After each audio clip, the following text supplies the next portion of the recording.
we went to therapy for 6 months. It's traumatic. It will help with the stress. It's gonna suck. This is what I need for me to have the life I want a year after divorce. Andy Heller. What's going on, man? Good to see you. Larry, thank you for having me. I'm excited to be here. I'm excited to have you. I am so excited to actually talk about this topic because doing this work for almost a decade now, yeah, obviously, I'm sure you know a lot of my clients, a lot of our members, my one-on-one clients have experienced divorce. They've experienced this, you know, there's a lot of triggering energy around that, like guys feeling like they've been, slighted, guys feeling like they were treated unfairly, like losing their family. Like it's really, really crazy. So I love the fact that you're a pioneer for this, you're a voice for this. And because it's needed. It's truly, truly needed out there. But I would love for you to just share, your current situation, what your family looks like and what you do. Sure. So all of you guys who, if your life is exploding, or if you got somebody in your world whose life is exploding in divorce, I'm not only can I talk about my book today, I'm a great case study that it does get better. I have remarried a wonderful woman, Larry. I've raised my kids effectively and co-parented effectively with my ex. My daughter is in college. My son is almost there. I'm an entrepreneur. I ran international freight forwarding company, which I sold, and I'm working for the company I sold it to. I invest in real estate. So I'm in a great place, guys. And I got to tell you, 10 years ago, my life was mud, and I didn't imagine that it could look as good as it does now. But what I will say before we get to this great podcast is if you do take certain steps, like listen to Larry and maybe reading a couple good books about the process, that's going to help you get to a point where hopefully your life will be as rich as mine is today. Oh man, I love that. I'm curious. You said your life was in the mud, right? Which I love that. I'm like I kind of chuckled when I heard that. I was like, I don't know if I've ever heard that. Usually there's more graphic adjectives that go with that. But I don't tell know about me, your audience, and if I couldn't use any colorful metaphors, but I mean, I was getting divorced. yeah. We relocated to another state. I Oh had wow. just launched a new business. Um, Wow. the That's a money I set lot. aside to run the business was basically used with the move. So I had so many moving parts, Larry, that made it more difficult. The over under on me being where I am today, talking to you about divorce after writing this book, was really low. But again, I'll say I did take steps to make my life today better. And that's, why podcasts like yours and these discussions can be so valuable to people if you're going through something yourself or you have somebody in your world who is struggling. I agree, man. Let's talk about that for a second. I think this situation, like when I say this situation, divorce, like for a guy who's out there, whether let's just say you're on the cusp, like you're on the cliff of this, right? You're like, okay, I don't know if we're jumping, but all the signs are showing that like divorce is imminent. We're not there yet, but like it's probably coming. And then we have guys who are like just starting the process, right? And then we have guys in the process. And then we have guys they've just exited the process and now they're living with this sort of new life. There's a lot of things that are happening, I think, for dudes, like in their head and in their emotions. Like it's completely overhauling your entire life. And I think that it's traumatic. It's absolutely traumatic. I actually had one podcast guest. It was on the subject of PTSD, and he really redefined PTSD. He's like, PTSD is not just for military and first responders. He's like, a divorce can actually give you PTSD. Like, and I was like, wow, I never really thought of it. He's like, yeah. He's like, your family's being broken up. Like, why would it not be traumatic, right? Oh, for So, sure. yeah. So, like, you know, the thing with this whole situation is I love what you do because you're this voice out there that I think men need to hear in the darkness and they need to know like, hey, it's gonna suck, but it's not. it's going to be different, but it's not going to be probably as bad as what you think it is. What was it like for you? Like, how did you know that maybe divorce was imminent? Well, we were struggling. We had a separation period before, and we just weren't getting along. I mean, basically, there was just nothing we had in common other than let's raise our kids well. And by that point, and it was just it was our situation. There was no third party as far as I know, and our situation was the typical. I looked at her, she looked at me. We're just done. Um, and that's not, I don't really know statistically, Larry, how many divorces, what percentages is a third party, what percentage are one party drives, what percentages were like mine. But that part was probably the easiest. Like we both recognize that this just isn't working and it's not going to work. And we did put in effort before to try to fix it. We had therapy, etc. It just didn't work. We were not a good fit long term, and the right thing for our children and for us was to move on. Did you, so looking back on that, was you said there, how long were you separated for? The separation was 2 years before, and it was about 3 months. Okay. Yeah. Do you think the separation, looking back on the separation, did that solidify, do you think the decision for divorce, or did the separation actually maybe help you both to step back and be like, let's take a good look at this and see if we can actually work, like give each other some space. Like I think people enter in, I think, to separation is in like, let's separate and see if we can't work this out. But I think what I've heard, because I don't know, I've never separated, but what I think a lot of people realize is as soon as they separate, they're like, this is my opportunity to figure out what it feels like to live without this person, and I might get used to it. Yeah, that wasn't my situation. My particular situation, everybody, we separated with a hope that we could just have a cooling off period and come back and work on what wasn't working. And to be perfectly frank, after I moved back in, that next first 6 or 8 months was actually pretty cool, pretty good. But I do believe that every situation is different. And the other variable there is if you bring in some help, professional help to try to fix a marriage. In my book, I talk about the average of marriages saved that go to counseling is 17%. Now you might look at that or everybody and say, that's pretty darn low. It is statistically, but you have to consider that the marriages that go to counseling are often times extremely challenged. So you could look at it as almost 1 in 5 very challenged marriages are saved. I see that as actually being pretty optimistic. So the other factor there is, are you going to bring in a third party to help? And sometimes your situations can be fixed and you guys can land in a healthier place. Other times it's just not meant to be. And sometimes you may also have a spouse who doesn't want help. So just a point of clarity, that's the third time I've heard you say third party. I just want to make sure we're clear I'm curious, and I'm sure the audience is too. When you mentioned third party before, the first thing that my mind went to was an affair. But are you talking about third party as in it's always outside help? No, third party is an affair. Okay. And an affair is, we can't today talk about all the different types of affairs that can occur. I think the takeaway today is an affair is complicated. It's a complicating factor, and it will add a wrinkle to salvaging to a marriage if that's part of the goal. And it even adds a big wrinkle if the marriage ends, if that third party remains, because if you have kids involved, they're, even if, while they're young, that might be okay. But when they're older, if that third party remains with one of the two spouses, there's going to be an issue of dealing with any feelings or judgments that are deserved or undeserved that can affect the former husband's or the former wife's relationship with the kids. So yeah, third parties they're complicated factors, but they're also a reality of a lot of splits. That makes sense. Yeah, that makes Yeah. total sense.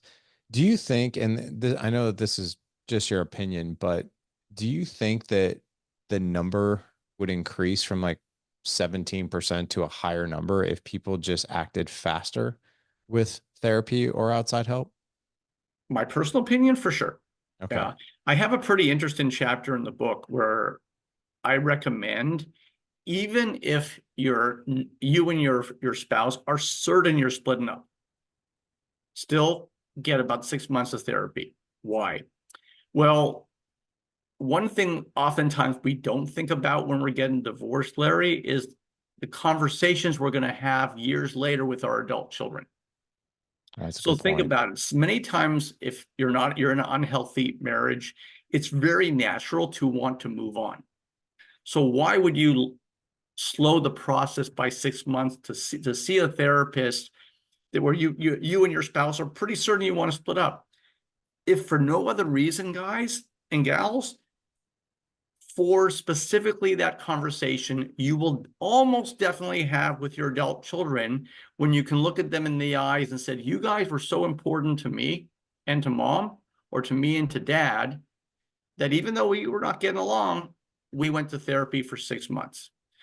What that tells an adult child is that you were you split up the family unit as a absolute last resort, and they were so important that you committed therapy. So therapy, even if it's not going to be successful, there's a massive positive benefit, because look, we want our children to have great lives, right? And we don't necessarily want our children to go into their own marriages with a higher likelihood of divorce as a result of our own divorce. So one of the steps you can do is simply show them how important it was, how important they were, that you and mom or you and dad committed to therapy. So I talk about this in the book, Larry, and I'm a big believer that even if you're going to almost 90% certain that your marriage is not salvageable, just pause, go, and frankly, the therapy may actually help you with your next relationship, even if you split up. You know, I think that's a huge, huge lesson. I never thought of that before, but like being able to tell your kids, like, hey, like, even though me and mom, decided to part ways, we did decide to get guidance and help because we knew that this was going to be a major transition for all parties that were included, not just she and I, but also for you guys as well. Yeah. I want to dig just a little bit deeper on this question of, do you think more marriages would be saved if we acted sooner? Um, I don't know about you, but like I used to be I've been married for 21 years, and I remember, the first decade we were married, like it was, Andy, it was not good, man. Like we were doing all the rookie mistakes. Like I was 95% of the problem. I really was, and I didn't even realize it. And I remember my wife asking me, like, we should go to couples counseling. And I'm like, I ain't doing that. No way. Like, that's only for people who are broken. Like I literally, like I had that attitude of like, no way. And I think that was a huge miss because basically what I'm saying is I am not open to learn any new skills. I am not open to growing. I am not open to evolving this relationship. I'm going to stay exactly where I'm at, which is I think the worst thing you could possibly do. Even if you're in a marriage or not, like a human being should grow constantly. We should never stop learning. We should never stop evolving. And it's almost like now I look at it as, and I have now for a long time, is this is just as important as getting the oil change in your car, going to the dentist to get your teeth cleaned every 6 months, going every year to get your blood work done, a physical done, your 5-year colonoscopies, all these things that are so preventative that can literally prevent so many disasters from happening. But yet we don't do this in our own marriage. Here's one other thing. I almost put this. It actually might be out on social media as this thing releases, but I've been very, very tempted to do this. But I've also been. I know it's going to be very triggering. I've thought about putting a post out there. Why is it that we're okay with spending $100,000 on a brand new car, but you won't spend $500 to go get marriage counseling? Why? Like, why are we investing in a liability that we know depreciates over time, that we're gonna have to pour more money in because we have preventative maintenance, we have all these other things, but you won't spend $150 to go spend an hour with a therapist to make your marriage better. I don't get that anymore. I guess I'm glad I don't get it anymore, but I think a lot of people view it that way. Don't you Yeah. agree? I do agree, and I actually think whether it's accidental or intentional, your analogy of the car is perfect because so we men we love our cars, and I'm one of those guys. And if we learn anything with automobiles, it's preventive maintenance makes your car operate better and last longer. Yeah. So I would approach therapy like preventive maintenance, and along your lines of when do you start? Well, you don't wait till you do your first oil change at 50,000 miles. You do it at 10. Yep. So yeah, look, again, I'm not a therapist, and that's one of my angles in writing this book is I'm like most of the people that are reading the book. I'm just a guy who went through a divorce, a businessman, and I organized my book like a business plan for how to get through a divorce and land in a great place and co-parent effectively. Even though I'm not a therapist, I'll tell you for sure, I'm certain that the statistics support an earlier start to therapy must have a relationship, a statistical relationship with saving having marriages survive.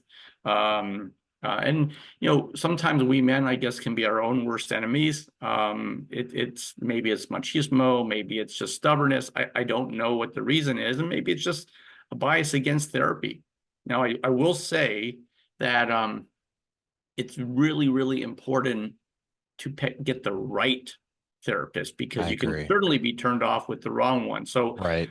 I had what we would call a high conflict divorce, and my ex and I were in front of our co-parent counselor to help us come up with a parenting plan.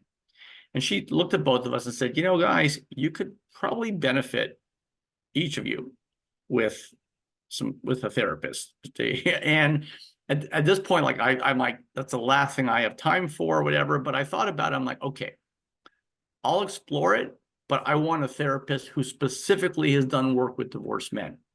All right. And she gave me three names, and I called one of them, and she was amazing. I mean, she helped me out a lot.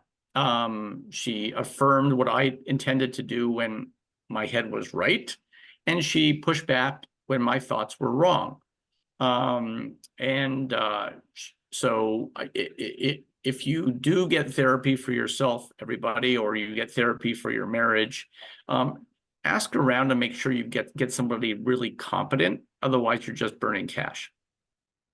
That makes sense. I don't know if you wrote about this in your book or not, but yeah, I think when you hire a therapist, it's like going out on a first date with somebody and then asking you to marry them, and it could be disastrous.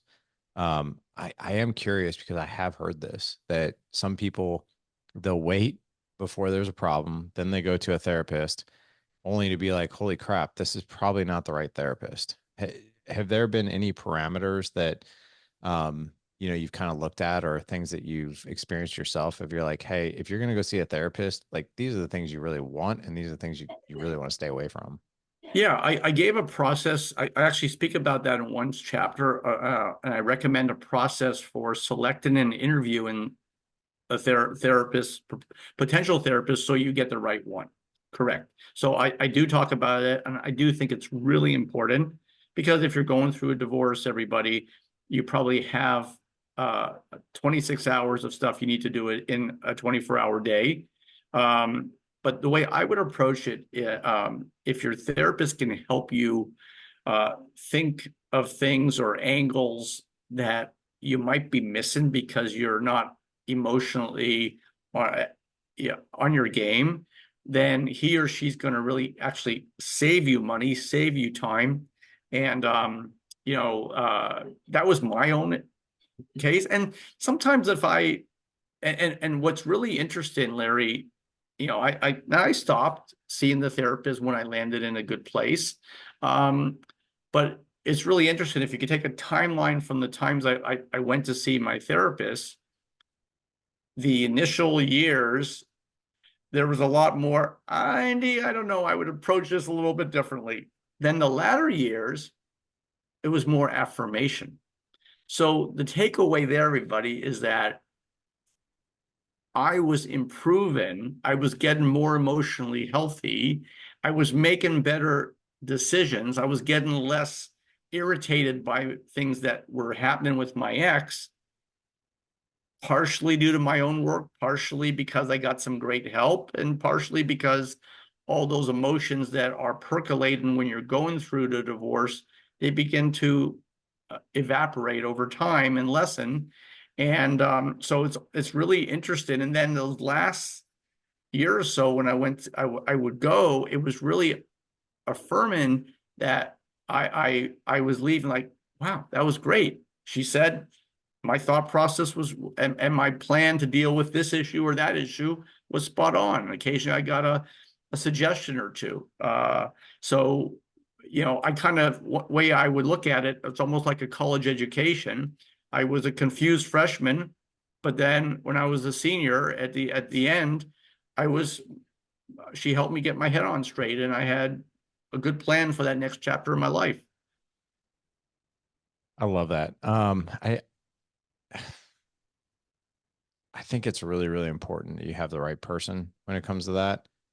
Because if not, like if we don't have the right guide, or like the other thing too, I've heard, and this, to be honest, like I've heard from more men than women, but it's not subject to just men.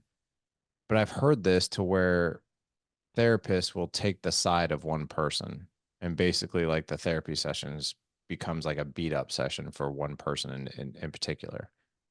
And I hate that for people. It's like the objective, I think, is to get someone who is objective, who can be a good mediator, to share, to look at a situation and see what both parties can do, right, about certain things. Yeah. Um, yeah. If I could speak an I speak about this in my book. This is so one thing I suggested, I said in the book, is get a co-parent counselor, or even what's called a special master. The special master is kind of a referee who will make a ruling, and the ruling is binded. The benefit to that, ladies and gentlemen, is it keeps you out of court. All right. The co-parent counselor can give advice, but it's not binding. Now, why would you do this? Well, why would you give some control to a third party? Why would you go to a co-parent counselor? Well, typically your kids can benefit because the co-parent counselor who's skilled can help you make better decisions raising your kids with somebody you couldn't live with. But to your point, Larry, the ruling from the co-parent counselor and the special master tend to favor the party that's more reasonable. Now, here's a bit of a human relations principle. Unreasonable people don't see themselves as being unreasonable. They see the other person as being unreasonable. So, gentlemen or ladies, if your spouse or former spouse is unreasonable, it's likely that person views you as the problem, and you can use that to your advantage. So if you get a co-parent counselor, you get a special master in place, the rulings will typically be in the favor of the party that's more reasonable. And why is this important? Well, you don't want, if you get your divorce finalized, you don't want to be going to court for a whole bunch of things that come up. If you have what's called a special master, again, I speak about this in my book, you give the special master an order, or let's say issues that he or she can rule on. All right. So you're having a fight. All right. That fight would typically take you to court and cost $10,000 or $20,000. With a special master, the topic falls on the order. So you and your spouse either have a phone call or send an email, you give your side. And the special master says, okay, I've seen both sides, and here's what you're going to do. So your bill to the special master is $500 instead of 20 or 30,000. It's done in 2 weeks instead of 2 years. And everybody wins. Your kids win, you save a bunch of money. And again, it favors the party that's more reasonable. So I would insist on getting this in your divorce. If you don't have, if you've been divorced, ask for it, and you're not getting along, ask for this to be put in. If you have a friend that's getting divorced, insist on a special master. And the other benefit of this, Larry, is it will help with the stress. Because if you are dealing with a former partner who's on some level obstructionist, okay, and you know you have this, it's like an insurance policy against obstructionism, that if he or she gets too out of line, you go to special master, and that keeps that person in check, and you can continue along the lines of finishing raising your kids. So it's something that will really help, and it will favor one party or the other, typically. And that's okay, particularly if you are that party that's more reasonable. That makes total sense. I've never heard, basically the last 10 minutes, I've never heard really any of that. I didn't even know there were co-parent, like therapists slash mediators, co-parenting plan creators like that did that. But that's really cool. Are these people hard to find? I mean, are they No, they're easy specialized in to this? find, Larry, and they're typically former therapists. Okay. Okay.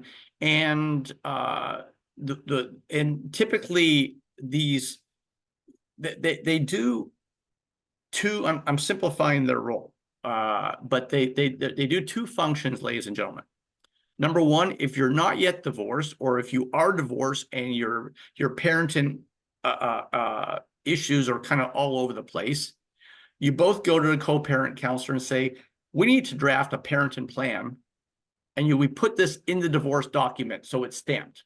Okay, custodial plans, what to do when you have last minute changes, when Aunt Susie comes to town. All right, how do you handle exchanges? How do you handle religion? How do you handle dating? How do you handle driving? So you come up with a parenting plan. This goes in the divorce document, the MSA, and it's stamped with law. All right. The other thing that the other role they provide is you can visit this person on a irregular or regular basis every month, every 2 months, whatever. And you have your list of things that are percolating, you're dealing with the children's lives. And he or she will help you leave that room an hour or two later with compromises or plans for the different issues. One of the biggest challenges with divorce and also unhealthy marriages is you're not going to be heard by your spouse. Okay, that's the number one complaint, I think, on top 5 complaint of men is, shouldn't hear me. Okay, and probably the women saying the same thing. All right, so that's a reality, particularly when you're separating. So the beauty of this co-parent counselor is he or she is listening to both of you, and they're making decisions not in your interest, but in your children's interest. And that's the way it should be. So it assures, so the part that helps psychologically is that we men or women have the peace of mind of knowing that the obstructionism of my ex or any desire to make my life more difficult around co-parenting, there's a limit to it. And the limit, that person, that my ex is limited because I've put a co-parent counselor, or even better, a special master, or both, into our divorce plan and co-parenting plan. And I can say, my book is not about my divorce, but some of my own experiences, for sure, became chapters once I brought advice from experts in there. And we did use a co-parent counselor. I mean, honestly, those first months, I could have said the world is round, and I think her position would have been the world is flat, and vice versa. And we went regularly. And over time, we went less and less frequently. And then eventually we graduated. We didn't need it any longer. So a good co-parent counselor will help even the worst possible divorces where you just are on completely different playing fields on almost every topic around your children, reach some level of agreement and compromise. And if he or she is good, get you both to a point where you don't need them anymore. Is there, I'm so curious about this. You mentioned the term master. Is that different Special than master. special master? Is that different than a co-parenting Yeah. therapist, or are So they one and the same? the distinctions are this. Okay. The co-parent counselor typically deals with parenting issues Okay. specifically, and the guidance is not binding. That's very important. So like the co-parent counselor said, you know what, I've listened to you, John, I've listened to you, Susie. I think, Susie, this is what should happen. And John says, no, I'm not going to agree. And then they're back where they were before. But again, a skilled co-parent counselor can navigate the couple to where that's going to happen less commonly. The special master can rule on issues around the kids and also around the divorce issues like money and parenting and geography. And the decision the special master makes is binding. Okay, because as long as the issue aligns with the order you gave the special master permission to rule on. The benefit of the special master is it can, for some divorces, save all of you guys 6 figures. And the other part is the psychological benefit of knowing that she can't step out of line, he can't step out of line. If they do, we're just going to use the special master, spend 500, 1,000 instead of 100,000, and the issue will be solved. That makes sense. That's really good. I've never heard any of this. None of this. Yeah, get my book, guys. I'm telling you, like, this should be common knowledge. I've never heard It any should of be. this stuff. Yeah. And I could see how this is so much more beneficial than like the traditional approach of like, oh, we'll just figure it out as we go. Like, I mean, man, you really need a guide through this. I want to ask you a personal question, and you don't have to answer it at all, but I am curious. That people always say like the people who suffer the most through divorce are the kids, but you guys took extreme measures here to, in my opinion, do it well, do it better than the rest. And I'm curious, now that your son and daughter are older, looking back on their experiences, have they ever given you guys any feedback of like, yeah, this kind of sucked to see you guys split up, but we saw this, this, and this? Like, have you heard Well, anything like that? My kids, I think they're maybe a bit still young to say that, maybe 2, 3, 4 years from now. But the feedback, I have a number of friends, Larry, who have been divorced, and none of them have the co-parenting relationships that I have. And my friends are in situations where they want to make a switch of schedule. They just can't even call their ex. And this, and all of our kids are still a little young to be able to measure how bad that is damaging those kids. What I can say right now is, yeah, we did some things that were really different, and we had a high conflict divorce, everybody. One of the things I talk about in the book, and this came from a brilliant therapist, and we did this in our marriage. So, and again, this isn't always possible, but we knew we were splitting up. We didn't yet announce it to the kids, and we got them in with therapy, a kids therapist, about 3 months before they were going to get the news from dad and mom. This was, and the therapist found so much success with our own divorce that this became her new modus operandi going forward. Why? Think about it. In a traditional situation, when you do send your kids to a kids therapist, the bomb is already blown up and the therapist is in damage control. She doesn't even know your kids yet. They don't even trust her yet, or him. So in the situation where we got our kids in 3 months before, the therapist established a foundation of trust.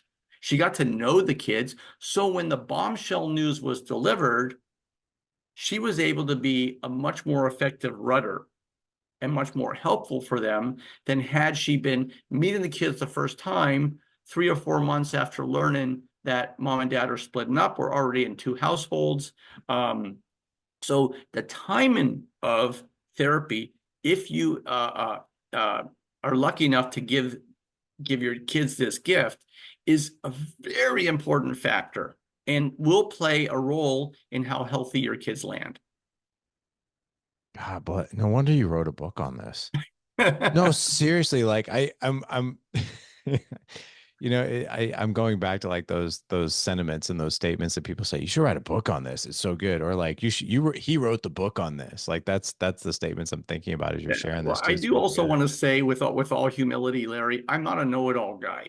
Right. Part of the impetus for writing this book is two things. I saw a gap in a divorce book space I felt I could uniquely fill because I wasn't coming from a attorney's perspective or a therapist perspective. I'm just a divorced dad, and I did a lot of things right. I did a lot of things wrong. I did some things okay.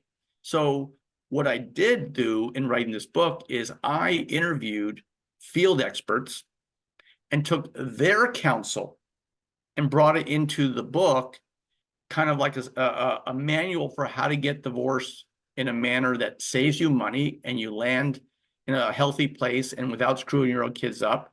And the structure is 46 different tips and strategies for 46 situations, of which we guys will find at least 30 or 35 of them we're going to hit almost exactly. So there isn't a book like that. And so I wanted to stress I'm not qualified to say what my perspective is the right perspective. What I did was I went to field experts and said, okay, here's your situation. This happened to one of my interview topics. This happened to me. This happened to her. What's the right course of action? On things like the special master, I interviewed attorneys. Now, keep in mind, a special master, your attorney may try to say, no, don't do this. Because if you do a special master, you're probably not going to need the attorney so much going forward. But I'm not qualified to say ignore your attorney, because all of you have very different situations. But if your attorney is saying don't do a special master, I will say ignore your attorney. It's in your interest to have this. And the beauty about a special master, I didn't say this before, is it's almost like a cafeteria. You pay only for what you put on your plate. So you can have a special master in place and use him or her once in 5 years, 5 times a year, or never. But by having it in place, it's going to be like a boundary on your ex to limit misbehavior.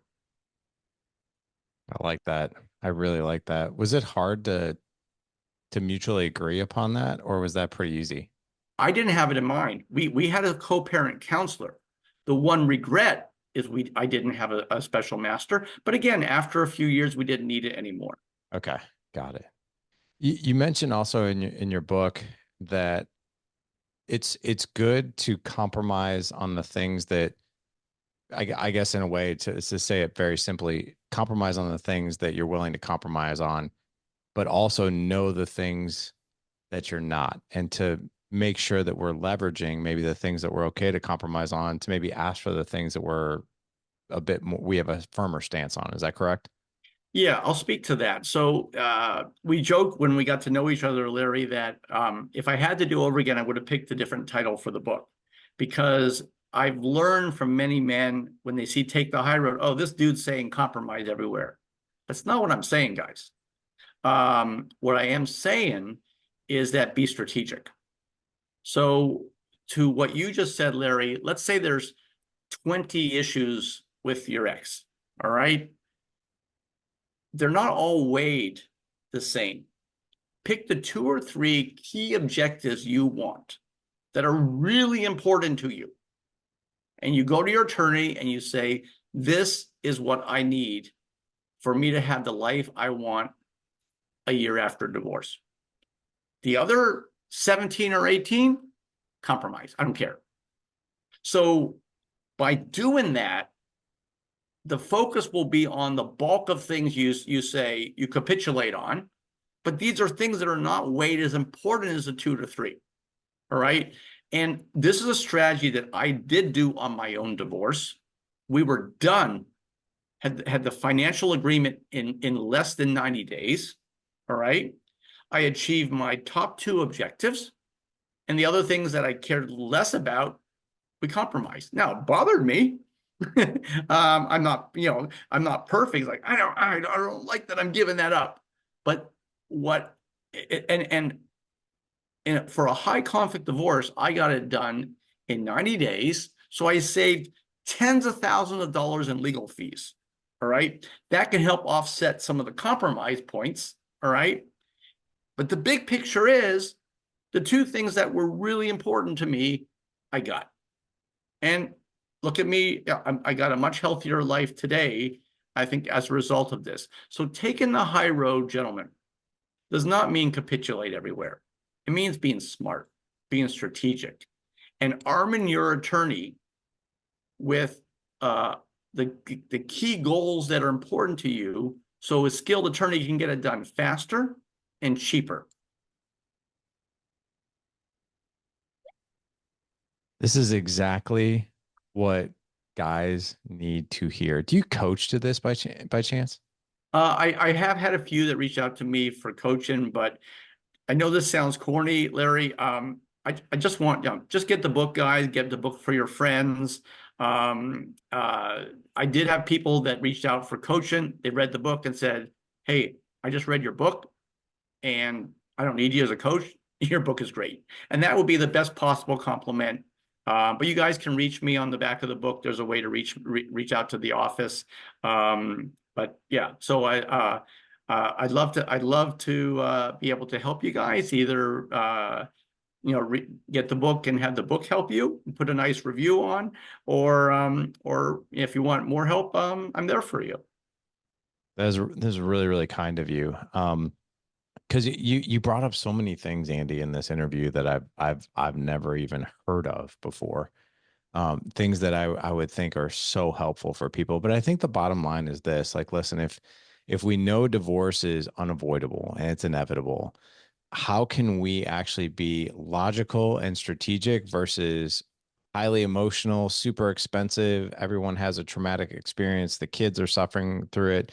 Like, I think what you did is you wrote a book on your experience, like you said, on giving guys breadcrumbs of, hey, like, do this, stay away from this, and do this as strategically as you can. I love this, the fact that you guys had a co-parenting therapist, this master that kind of helped you guys through the whole process. I think those things, most people have no clue those things are even out there. And how Yeah. helpful would it be if we had them? Yeah, and I'll end with be smart where you spend your money, guys. So um, we got our kids in therapy so that the kids don't land as adults where they're going to cost you, their problems are going to cost you 6 figures. The co-parent counselor, it was expensive then, but looking at what I'm spending now versus my friends who are still in high conflict situations, oh my God, it's almost like making a good investment today that pays dividends down the road. So just be smart. I agree, man. Just be smart. But the thing is as we wrap up here, it's really hard to be smart and strategic when the entire world of divorce is filled with so much triggering emotion.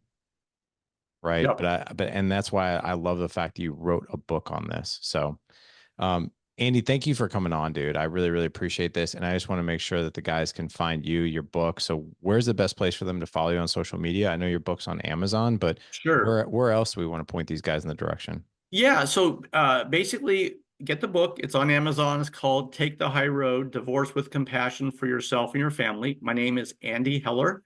And on the back of the book, there's ways to reach out to me. I'm on LinkedIn. So just, I will, my last message, guys, is if you're listening to Larry, you're already taking the first step. We guys don't like to read, but make an exception. Read my darn book. Okay, I'm like you. I'm not a therapist. I'm not a divorce attorney. And you know, I know I can help you. And reach out and be smart about where you get some help. You attend podcasts like Larry's. You read a resource like mine. You get a special master or a co-parent counselor. These are the types of things that will save you money, keep your blood pressure lower, help your kids land well, and just keep you sane through a process that's insane. But Larry, thanks for having me. If you want me back, I would love to come back. And I wrote this for your audience to help them. I appreciate that, man. I would actually love for you to maybe come to the Alliance, which is our mastermind community, for a Q&A. We actually have 2 calls specifically for blended families and men just experiencing separation or divorce. So we actually have resources for this actually in the group, but we've never had a speaker on it. I'd love to Uh, have you do a Q&A if you're up for Love that. to. Okay, great. We'll get that scheduled. But guys, for now, head on over to thedadedge.com/504 for this show. Again, thedadedge.com/504 for this show. We'll have all links for Andy in there. You guys can go grab his book, connect with him if you want. Andy, this was awesome. Thank you for the resources. Thank you for sharing your story. This was a game changer, man. Like for guys out there experiencing this, an absolute game changer. You should be really proud of what you put out there, man. I appreciate it. Thank you, Larry. Everybody have a good day. You too, brother. Thank you.